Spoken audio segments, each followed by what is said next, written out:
राम नाम से तूने ओ बंदे क्यों अपना मुख मोड़ा, दौड़ा जाए रे समय का घोड़ा। इंसान जिंदगी भर पैसे, जमीन जायदाद, पद और प्रतिष्ठा हासिल करने के लिए दौड़ता है। अपना काम बनाने के लिए लोग छल कपट भी करते हैं, लेकिन मरने के बाद उन्हें भी सब कुछ यहीं पर छोड़ के जाना पड़ता है। एक चीज है जो वह साथ जाता है, वह राम का नाम। आइए इसे विस्तार पूर्वक से समझते हैं। मित्र चैनल पर पहली बार आए हैं तो चैनल को सब्सक्राइब अवश्य कर लीजिएगा। राम नाम की महिमा अपरंपार है। राम नाम के जाप से पत्थर भी तर जाते हैं। राम नाम ऐसा महामंत्र है जिसे जपने के लिए किसी नियम या विधान की आवश्यकता नहीं है। राम का नाम हम सुख में, दुख में, किसी के जन्म पर, मरण पर कहीं भी ले सकते हैं। राम नाम जपने वाले को कोई चिंता नहीं सताती। राम नाम निर्गुण ब्रह्मा और सगुण राम दोनों से बड़ा है। श्री राम का नाम कल्पतरु के समान है। राम के नाम को राम से भी बड़ा माना गया है। राम नाम हमारे जीवन के सब रंग में समाहित है। राम का नाम ही है जो स्वाभाविक ही हम जन्म में, मृत्यु पर, हैरानी, खुशी, गमी, आश्चर्य हर परिस्थिति लेते हैं। हनुमान जी ने कही राम नाम की महिमा। लंका युद्ध से पहले जब हनुमान जी सीता माता का पता लगा कर आ गए और समुद्र देव ने श्री राम को समुद्र पर सेतु बनाने का सुझाव दिया। समुद्र पर सेतु निर्माण के लिए सारी वानर सेना कार्य कर रही थी। श्री राम देख रहे थे, उनका नाम लिखकर पत्थर पानी में डालते हैं तो वह तर जाते हैं। श्री राम मन में विचार करने लगे कि मेरे नाम से पत्थर तर जाते हैं तो समुद्र में मेरे द्वारा डाला गया पत्थर भी तर जाएगा। लेकिन जैसे ही श्री राम ने पत्थर पानी में डाला तो वह डूब गया। श्री राम विस्मित हुए कि ऐसा क्यों हुआ। हनुमान जी यह सारा प्रसंग देख रहे थे। हनुमान जी पूछने लगे कि प्रभु क्या सोच रहे हैं। श्री राम कहने लगे कि हनुमान, जिस पत्थर पर मेरा नाम लिखा है वह पत्थर तर रहे हैं, लेकिन पानी में मेरे द्वारा डाला गया पत्थर क्यों डूब गया। हनुमान जी कहने लगे कि प्रभु, आपके नाम को धारण करने के कारण पत्थर पानी में तैर रहे हैं, लेकिन जिन पत्थरों को आप स्वयं त्याग रहे हैं उनको डूबने से कौन बचा सकता है। अर्थात श्री राम का नाम भव सागर से तारने वाला है। हनुमान जी ने सिद्ध किया राम से बड़ा राम का नाम। कहा जाता है कि जब श्री राम अयोध्या के राजा बने तो उनकी सभा में बहस हुई कि राम बड़े या फिर राम का नाम बड़ा। नारद जी कहते थे कि राम का नाम बड़ा और बाकी सभी सभा जन कहते थे कि राम बड़े। अपने वचन को सिद्ध करने के लिए नारद जी ने एक युक्ति लगाई। जब हनुमान जी सभा में आए, उन्होंने हनुमान जी को सभी ऋषि मुनियों को प्रणाम करने के लिए कहा, लेकिन महाराज जी विश्वामित्र के बारे में उन्हें कुछ नहीं बताया, इसलिए उन्होंने प्रणाम नहीं किया। उधर विश्वामित्र जी को जाकर बोल दिया, हनुमान ने आपको प्रणाम नहीं किया, उन्होंने आपका अपमान किया है। विश्वामित्र जी ने श्री राम से कहा कि हनुमान ने मेरा अपमान किया है, इसे मृत्यु दंड दे दो। जब हनुमान जी को पता लगा कि श्री राम जी उन्हें मृत्यु दंड देने वाले हैं तो वह एक पेड़ के नीचे जाकर बैठ गए और राम राम की धुन जपने लगे। राम नाम रटते रटते उनका ध्यान लग गया। जब श्री राम जी वहां पहुंचे तो उन्होंने हनुमान जी पर बहुत से तीर चलाए, पर हनुमान जी का एक बाल भी बांका नहीं हुआ। लेकिन अपने गुरु की आज्ञा को पूरा करने के लिए राम जी ने उन पर ब्रह्मास्त्र भी चलाया, लेकिन वह भी विफल हो गया। ऐसा इसलिए हुआ क्योंकि हनुमान जी लगातार राम राम जप रहे थे।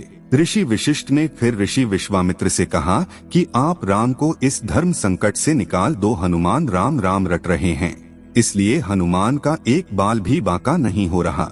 उधर श्री राम अपने गुरु की आज्ञा पूरी न कर पाने के कारण परेशान थे। फिर विश्वामित्र ने श्री राम को अपने वचन से मुक्त कर दिया। फिर नारद जी ने बताया कि हनुमान ने ऋषि विश्वामित्र का अपमान नहीं किया, मैंने जानबूझकर उन्हें ऋषि विश्वामित्र के बारे में बताया ही नहीं था, क्योंकि मैं सिद्ध करना चाहता था कि राम से बड़ा राम का नाम है, और इस बात को राम भक्त हनुमान से बढ़कर और कौन सिद्ध सकता है।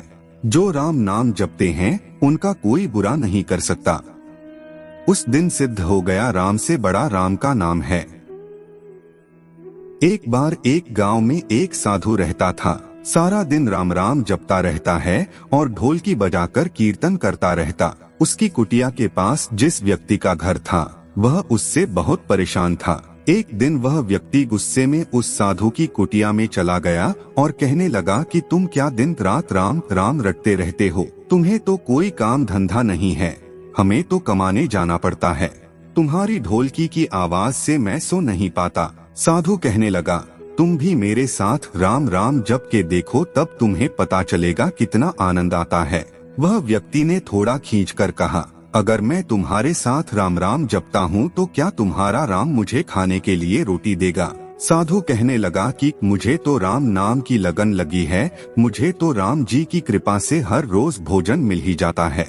तुम भी राम राम जप के देख लो, मुझे भरोसा है भगवान तुझे खाने को जरूर देगा। वह आदमी उस साधु को चुनौती देता है कि मैं तुम्हारे साथ आज राम राम का भजन करता हूँ।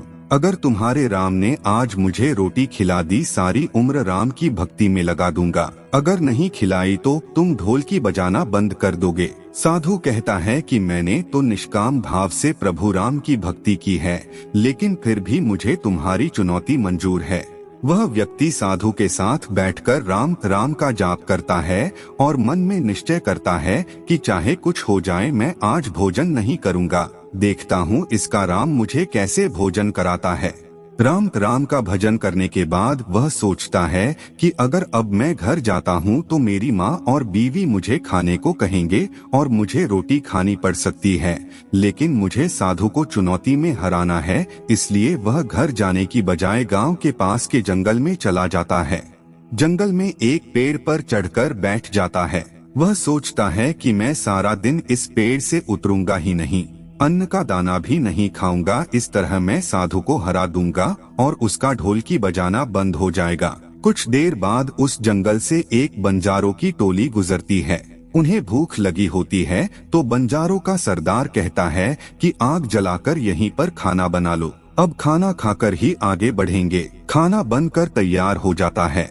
बंजारे खाना खाने ही वाले होते हैं कि इतनी देर में बंजारों को सूचना मिलती है कि पीछे से डाकू आ रहे हैं। तो बंजारों का सरदार कहता है कि हमें यहाँ से चले जाना चाहिए, डाकू हमारा सब कुछ लूट सकते हैं। वे बंजारे खाना वहीं पर छोड़कर चले जाते हैं। वह आदमी पेड़ पर चढ़ा सब कुछ देख रहा था। कुछ समय बाद डाकू वहाँ पहुँच जाते हैं। भोजन को देखकर डाकू कहते हैं कि खुशबू तो बहुत अच्छी आ रही है, लेकिन यह भोजन किसने फिर बनाया? बनाने के बाद खाया क्यों नहीं? कहीं किसी की चाल तो नहीं हमें फंसाने की? हो सकता है इस भोजन में जहर हो। उसी समय डाकुओं के सरदार की नजर उस व्यक्ति पर पड़ी। वह उसे नीचे आने का आदेश देता है। डाकू उस व्यक्ति से पूछते हैं, हमें मारने के लिए क्या भोजन तुमने बनाया है? वह बेचारा मिन्नतें करता रहता है कि मैंने यह भोजन नहीं बनाया, इसमें जहर नहीं है, यह भोजन बंजारों ने बनाया है। आपके आने की खबर सुनकर वह जहाँ से भाग गए, लेकिन डाकुओं के आगे उसकी एक नहीं चलती। डाकू से कहते हैं कि अब तुम्हें यह भोजन खाकर दिखाना पड़ेगा, क्योंकि हमें लगता है कि तुमने ही यह भोजन बनाया है और इसमें जहर मिलाया। अब तुम ही सबसे पहले यह भोजन खाओगे। वह जिद पर अड़ा रहता है, मैं यह भोजन नहीं खाऊंगा, किसी कीमत पर नहीं खाऊंगा।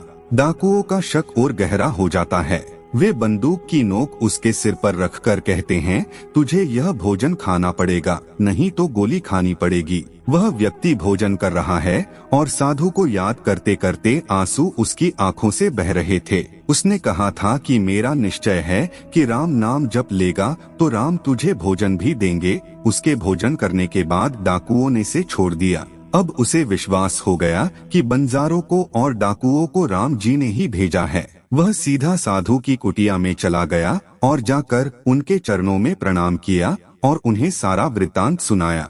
अब उस साधु से भी ज्यादा उसे राम नाम की लगन लग गई। उसने अपना पूरा जीवन राम जी को समर्पित कर दिया।